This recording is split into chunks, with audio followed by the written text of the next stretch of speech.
है हमें ऐसी दो संख्या जिनकी गुणा करके -12 आए, जोड़ के -7, ऐसी संख्या है ही नहीं बच्चों। से पूछा mn क्या होगा, mn, ठीक है ना। आप बोलोगे जी सर बहुत बढ़िया, बहुत शानदार। मेरे प्यारे स्टूडेंट ध्यान से समझने की कोशिश करेगा। तो हम यहां पे तरीका इस्तेमाल करेंगे मेरे दोस्तों, शिफ्टिंग। जब भी आपके सामने ऐसा सवाल आए मेरे दोस्तों, आप इस सवाल को शिफ्टिंग से आसानी से कर सकते हो। भाई मैंने मान लिया कि ये वाला एंगल थीटा है, ये 45 डिग्री, तो कितना बचेगा 45 माइनस थीटा, सम 90 डिग्री होना चाहिए। आप बोलोगे जी सर। भाई ये 90 डिग्री, ये भी 90 डिग्री, आप बोलोगे हाँ जी सर, ये भी 90 डिग्री, हाँ बोलोगे जी सर। स्क्वायर की तो साइड सेम होती है ना मेरे प्यारे भाई, आप बोलोगे हाँ जी सर सेम होती है। शिफ्ट कर लीजिए भाई, या तो इस ट्रायंगल को शिफ्ट करके यहां चिपका दो, या फिर इस ट्रायंगल को शिफ्ट करके मेरे दोस्तों यहां चिपका दो, कोई फर्क नहीं पड़ता। एक सवाल अगला और है, वो भी समझाऊंगा मेरे दोस्तों। ध्यान सुनिएगा, ऐसा करते हैं कि इस ट्रायंगल को मेरे दोस्तों छुटा के मैं यहां चिपका देता हूं, इस प्रकार से आगे ट्रायंगल यहां पे। ध्यान से समझिएगा, ध्यान से। क्लियर? आप बोलोगे हाँ जी सर, कोशिश कर रहा हूं मैं समझने की, प्लीज सर समझने की कोशिश करने दीजिए। कर सकते हैं? आप बोलोगे हाँ जी सर बिल्कुल सही, इस ट्रायंगल को उठा के मैं यहां ले आया, ठीक है ना। तो ये जो राइट एंगल है यहां आ गया मेरे दोस्तों, ठीक है मेरे प्यारे भाई। ये जो पॉइंट n है, एक्चुअली इसका जो ओरिएंटेशन है वो ये बना है n डैश, ठीक है ना। इस ट्रायंगल को ऐसे छुटाया, ऐसे चिपका दिया, कोई तकलीफ? आप बोलोगे नहीं सर। भाइयों ये थीटा है तो यहां ये वाला एंगल थीटा बना है, थीटा, ठीक है। यहां थीटा के सामने वाली साइड 4 थी, तो यहां भी थीटा के सामने वाली साइड 4 है। क्या कोई तकलीफ? आप बोलोगे नहीं सर, हमें कोई भी तकलीफ नहीं है, ठीक है भैया। आप बोलोगे जी सर। भैया यहां 90 डिग्री के सामने an है, तो यहां 90 डिग्री के सामने an डैश बराबर होगा। क्या बराबर होगा? ये बराबर होगा। भाई यहां 90 डिग्री के सामने वाली लेंथ an, और यहां मेरे दोस्तों सेम यहां 90 डिग्री के सामने वाली लेंथ, ये दोनों इक्वल हैं। आप बोलोगे हाँ जी सर बिल्कुल इक्वल है। मेरे प्यारे स्टूडेंट, मेरे गोरे स्टूडेंट, अब ध्यान से देखिएगा, आपके नैन चक्षु खुलेंगे, नैन चक्षु। भाई ये 45 माइनस थीटा है, ये थीटा है, तो बताओ दोस्तों पूरा एंगल कितना है? ये पूरा एंगल कितना है? 45 माइनस थीटा, ये थीटा, ये पूरा एंगल कितना है स्टूडेंट? जवाब दीजिए, जवाब दीजिए। तो आपका जवाब होगा सर जी 45 डिग्री का पूरा का पूरा एंगल। ये 45 माइनस थीटा, थीटा, तो पूरा एंगल कितना है? 45 डिग्री का है सर, 45 डिग्री का। मैं थोड़ी देर के लिए हटा देता हूं जिससे कि आपको ज्यादा क्लैरिटी मिले, ठीक है ना। आप बोलोगे जी सर बिल्कुल सर, ये भी 45 डिग्री का है। क्या आपको यहाँ पर दो ट्रायंगल कॉन्ग्रुएंट नहीं दिखाई दे रहे?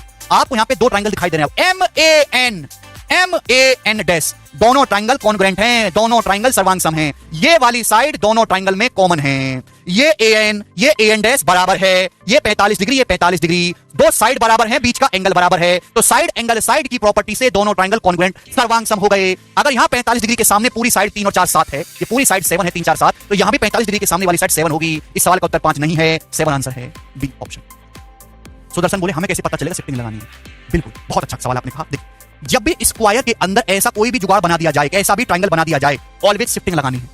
बात समाप्त।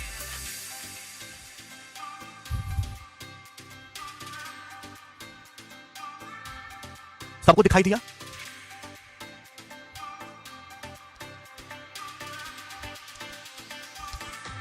ठीक है, चलिए। अगर आपसे यहां स्क्वायर की साइड पूछ लेता, भाई यहां तक तो आप एमएन निकालते, स्क्वायर की साइड पूछ लेता तो वो निकाल लेते। भाई सपोज स्क्वायर की साइड है ए, तो ये भी ए होना चाहिए। 4 है तो कितना है? a - 4 है दोस्तों। भाई स्क्वायर की ये साइड ए है पूरी, ये 3 है तो a - 3 है, ये 90 डिग्री है, 90 डिग्री। तो आप इस ट्रायंगल में पाइथागोरस लगा के मेरे दोस्तों स्क्वायर की साइड भी निकाल सकते हैं। तो मैंने साइड निकालने के दो तरीके बताए। एक तो ट्रिग्नोमेट्री का इस्तेमाल करके, धर्मेंद्र अगर एग्जामिनर एमएन ना पूछ के स्क्वायर की साइड पेपर में पूछता तो कैसे करते? ठीक है, तो यहाँ पे आप पाइथागोरस लगा के स्क्वायर की साइड निकाल सकते हैं। दो तरीके हो गए, ठीक है ना। चलो मेरे भाई लास्ट सवाल है, ज्यादा मैं आपको परेशान नहीं करूंगा मैं, ठीक है। 18 नंबर, इतना भी मैं निर्दयी नहीं हूं, करिए।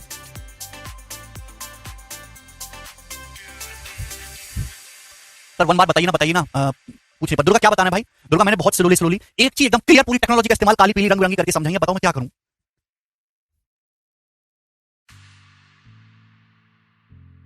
ये बताइएगा जिस क्वेश्चन का क्या आंसर है।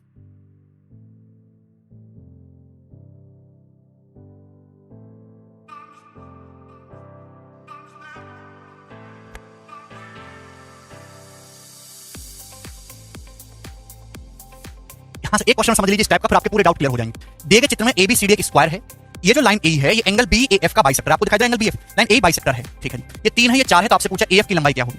आपसे पूछा AF की लंबाई क्या होगी? आप इसको ट्रिग्नोमेट्री से भी कर सकते हो, कोनो बुराई नहीं है, ठीक है। बट देखिए ये बाइसेक्टर मतलब ये एंगल थीटा है, तो दोस्तों थीटा है, ये कितना बचेगा? ये 2 थीटा हो गया, 90 डिग्री -2 थीटा। बोलोगे जी सर बिल्कुल 90 - 2 theta. Any problem? No problem sir. Oscar goes to me, है ना प्यारे स्टूडेंट। ये 3 है, 4 है, आपको निकालना क्या था? AF निकालना है ना स्टूडेंट, AF बताइए मोनू। हमने क्या बोला स्टूडेंट? ऐसा सवाल जब भी दिखाई दे तो एक ट्रायंगल की टांग खींच के दूसरे पे चिपका दो, जो आपको पसंद है कहीं से भी शिफ्ट कर लो। मैं ऐसा तो नहीं कह रहा कि ऐसे ही करना है, नहीं। इससे क्या होता है, अरेंजमेंट देखने को मिलती है। आप इसको यहां से उठा के मेरे दोस्तों यहां चिपका देते हैं, यहां आप खुश हो जाएंगे मेरे दोस्तों। आपने मेरे प्यारे भाई इसको यहां पे चिपका दिया। अब देखिए ये थीटा है तो ये एंगल भी थीटा हो जाएगा, थीटा। भाई यहां थीटा के सामने 3 है तो ये भी 3 हो जाएगा मेरे दोस्तों। आप बोलोगे जी सर बिल्कुल, इसमें कोई परेशानी, इसमें कोई परेशानी नहीं, ठीक है।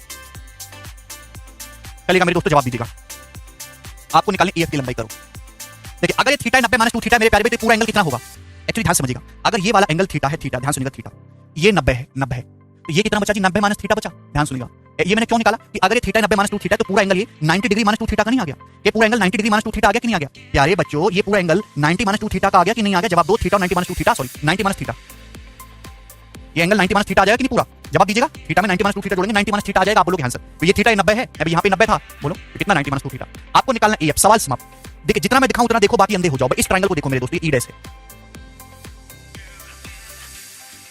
इस ट्रायंगल को देखो, एफ है ना, ये आपको निकालना। इस ट्रायंगल को देखो, इस ट्रायंगल में दो एंगल बराबर हैं, तो दो साइड भी बराबर होंगी भाई। ये एंगल भी 90 माइनस थीटा, ये एंगल भी 90 माइनस थीटा, दो एंगल बराबर हैं। ये भी 90 माइनस थीटा, ये भी 90 माइनस थीटा, तो दो साइड भी बराबर। अगर यहाँ 90 माइनस थीटा के सामने 7 है, 3 4 7, तो यहाँ भी 90 माइनस थीटा के सामने ये वाली साइड 7 होनी चाहिए थी। ये आंसर है, डी ऑप्शन।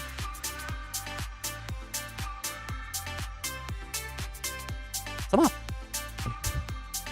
आगे चलेंगे मेरे दोस्तों। अब यहां पर नेक्स्ट सब लोग अपनी कॉपी में हेडिंग डालेंगे एमपीजी, मास पॉइंट ज्योमेट्री।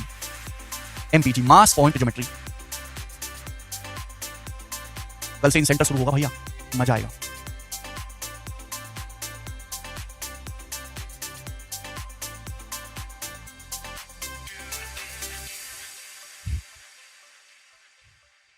ठीक है, मास पॉइंट ज्योमेट्री। अब ध्यान से समझिएगा मेरे प्यारे स्टूडेंट, चलेगा। अब सब क्लियर हो गया? क्लियर वो वाला हो गया कि वो वाला क्लियर हो गया? बताइए कौन सा क्लियर हुआ है? जब सस्ती आप सब कुछ सीख जाओगे। कल हॉलीडे नहीं है, कल भी आपकी क्लास होगी। अभी इस वीक मैंने छुट्टी कर दी थी ना आपकी, तो कल हॉलीडे नहीं है। हालांकि सैटरडे को मैं ऑफ रखता हूं, लेकिन कल भी आपकी क्लास होगी। ठीक है ना? चलेगा। मास पॉइंट ज्योमेट्री। देखिए ये जो चैप्टर है, जो मैंने टॉपिक आपके सामने लिखा है, ये आपके सिलेबस में नहीं है। आप अपना सिलेबस चेक करिएगा तो वहां पे आपको नहीं मिलेगा मेरे दोस्तों कहीं भी मास पॉइंट ज्योमेट्री का। फिर आप कहोगे सर आप पढ़ क्यों रहे हो, पढ़ा क्यों रहे हो, पागल बना रहे हो सर, अपनी नॉलेज दिखा रहे हो, ये कर रहे हो, सुअप हो रही है ना। बोल दो भाषण निकाल लो आप अपनी। अब मैं बोलता हूं, ठीक है? देखिए मास पॉइंट ज्योमेट्री एक बहुत छोटा सा टॉपिक है। एक्चुअली पेपर में सवाल आते हैं रेशियो निकालने वाले, पेपर में सवाल आते हैं रेशियो निकालने वाले। अब बहुत सारे ट्रायंगल में रेशियो निकालने वाले क्वेश्चन आते हैं, और उनके लिए आपको बहुत सारी थ्योरम्स याद करनी होती हैं। पहले आपको थ्योरम याद करनी होगी, फिर थ्योरम में वैल्यू रख के आपको कैलकुलेट करना होगा, तब आप आंसर निकालोगे। लेकिन ये एक ऐसा चैप्टर है, ऐसी ट्रिक समझो मेरे दोस्तों, ट्रिक एक ऐसी है जिससे आप बिना थ्योरम्स याद करे, बिना अलझल पाले, बिना कोई फर्जी डाटा अपने दिमाग में डाले, आप मेरे दोस्तों बहुत सारे सवाल को एक ही कंसेप्ट से कम समय में निपटा सकते हो। क्लियर है? तो ये उन सभी सवालों को जिनके लिए आपको बहुत सारी अलग अलग 7 8 थ्योरम याद करनी होती है, कैलकुलेशन ज्यादा करनी होती है, तो बिना वो सब किए जल्दी से मेरे दोस्तों आप रेशियो फाइंड आउट कर सकते हो एक ही मेथड से, आपको कुछ भी याद नहीं करना पड़ेगा। क्लियर है? तो मास पॉइंट ज्योमेट्री है बैलेंस करने वाला मेरे दोस्तों कंसेप्ट, एक बैलेंसिंग का कंसेप्ट है। ठीक है ना? बैलेंसिंग का हम वाट रख के, वजन रख के चीजों को बैलेंस करेंगे। मास पॉइंट ज्योमेट्री को हिंदी में मास पॉइंट ज्योमेट्री ही कहते हैं सानाबाद। ठीक है? चलेगा। वजन रख के चीजों को बैलेंस करेंगे तो कुछ भी नहीं है, ये फिगर की बैलेंसिंग है। मैकेनिकल इंजीनियरिंग वाले बच्चे बहुत अच्छे से रिलेट कर पाएंगे, आर्ट्स वाले भी। ध्यान से समझिएगा मेरे दोस्तों, प्यार से मैं आपको समझाने की कोशिश करूंगा कि ये बवाल है क्या। सबसे पहले मास पॉइंट ज्योमेट्री समझने की कोशिश करते हैं एग्जांपल के लिए। ठीक है? तो ये एक्चुअली फिजिक्स का कंसेप्ट है, ये फिजिक्स की थ्योरी है, और इस फिजिक्स के कंसेप्ट को मेरे दोस्तों ज्योमेट्री में अप्लाई कर दिया है। ठीक है? फिजिक्स के कंसेप्ट को सपोज आप पार्क में जाते हो मेरे दोस्तों, पार्क में भाई झूला झूलने अपनी मैडम को लेके, ब्याह के बाद उससे पहले तो पॉसिबल है नहीं, जिस हिसाब से लक्षणों बेरोजगारी है। अरे शुभम अलग है। ठीक है ना? नेक्स्ट कंसेप्ट है, पार्क में जाते हो आप झूला झूलने मेरे दोस्तों। ठीक है? तो एक साइड झूले पे मेरे दोस्तों आप टंगे, आपका वजन है मेरे दोस्तों 60 किलो, 60 केजी। ठीक है मेरे दोस्तों? दूसरी साइड आपने अपनी मैडम को बिठा दिया, तो मेरे प्यारे भाई उनका वजन है 60 केजी। ठीक है? तो मेरे दोस्तों झूले को बैलेंस करना है, तो झूले को बैलेंस करने के लिए मुझे बता दीजिए यहाँ पे झूला टिका हुआ है इस पॉइंट पे, इस पॉइंट को कहां पे टिकाना होगा? जवाब दीजिएगा मेरे दोस्तों जल्दी से। तराजू चैप्टर है, वेरी गुड पीटर। तराजू में बैलेंस करना है आपको। अबे ये झूला है मेरे दोस्तों, यहाँ आप बैठ के 60 किलो का है, इधर आप बैठे 60 किलो का है, तो मेरे दोस्तों यहाँ पे इस नाल पे जो आपका झूला टिका हुआ है, ये कहां रखना होगा मेरे दोस्तों? वो भी करेंगे हिमांशु, चिंता मत करो। बिल्कुल सही, ये हर कोई बात जानता है, मिड में, बिल्कुल बीचों बीच में। अभी मैंने नहीं बताया, आपने खुद ही बताया कि सर यहाँ पे इस पॉइंट को ये बैलेंस तभी होगा मेरे दोस्तों कि जब आप इस पॉइंट, इसको बोलते हैं मेरे दोस्तों पिपिटल पॉइंट। बात समझ में? बिल्कुल मिडिल पे, इस पॉइंट पे बैलेंस किया गया, बिल्कुल बीचों बीच में होना चाहिए मेरे दोस्तों। ठीक है ना? अगर आप बिल्कुल बीचों बीच में मेरे दोस्तों बैलेंस करोगे यहाँ पे, तो आपका झूला बिल्कुल स्थिर रहेगा मेरे दोस्तों, बिल्कुल स्थिर।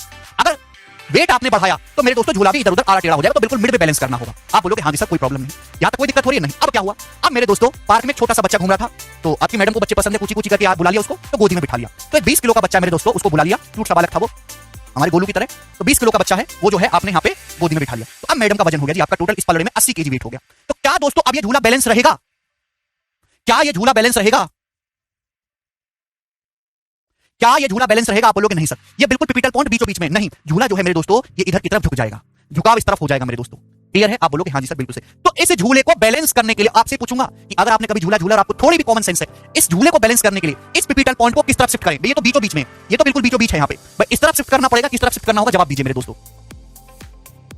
अगर आपको बैलेंस करना है तो इस पिपिटल पॉइंट को किस तरफ बैलेंस करना, किस तरफ शिफ्ट करना होगा? यहां कि यहां?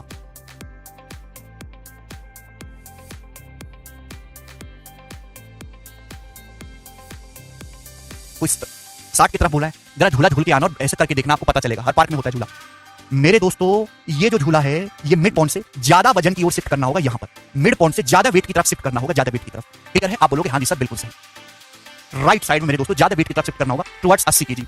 आपने न्यूटन का लॉ भी पढ़ा है ना, कि ये 60 केजी, देखिए जो वेट है ये 60 केजी नीचे की तरफ है, ये 80 केजी। तो मेरे दोस्तों इस पॉइंट पे एक आभासी बल लग रहा होगा 60 और 80 140 केजी का। भाई ये 60 केजी का फोर्स नीचे की ओर है, 80 केजी का फोर्स नीचे की ओर है, झूला यहां पे बैलेंस हो रहा है मेरे दोस्तों। तो इस पॉइंट पे 60 और 80 140 केजी का एक फोर्स ऊपर की तरफ लग रहा होगा।